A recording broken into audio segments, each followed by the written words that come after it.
स्थानिक कामगार आहेत, त्यांचं काय करणार आहेत आपण? स्थानिक कामगार आम्ही बिलकुल इथं ठेवणार आहेत. आम्ही योग्यपणे आमच्या पद्धतीने आमची इन हाऊस HR टीम आहे, आम्ही त्यांची फिल्टरिंग आणि रेक्टिफिकेशन चालू केलेलं आहे. आम्ही जितके जास्त स्थानिक लोक ठेवू शकतो तितके आम्ही ठेवणार आहेत. आज मला सकाळी प्लाझा चालू करायचा होता म्हणून माझी जितकी वर्कफोर्स होती मी सगळी आणलेली आहे.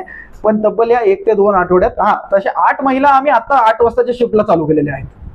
पण बाकी जसे आपल्या ड्यू डेली काम करत होते काय 8 महिला ह्या आधी काम करत होते का नाही ह्याची कल्पना नाही मला, पण हे आम्ही सकाळी 8 पासून ठेवलेत हे आहे. आणि काय आमचे जे सगळे प्रोटोकॉल आहेत त्या हिशोबाने ते सगळ्या पॅरामीटर्स मध्ये बसतात. त्यांचे पोलीस व्हेरिफिकेशन वगैरे सगळे व्यवस्थित आहेत. हे सगळी फॅक्टर बघूनच आम्ही त्यांना इथे ठेवणार आहोत. नवीन काही काम करण्यावर त्यांचं पोलीस व्हेरिफिकेशन घेणार आहेत. पोलीस व्हेरिफिकेशन 100% घेणार. कारण मागील काळात कामगार होते ते पूर्ण गुंड प्रवृत्तीचे होते असा आरोप आहे. हे अजिबात तुम्हाला आमच्याकडे दिसणार नाही.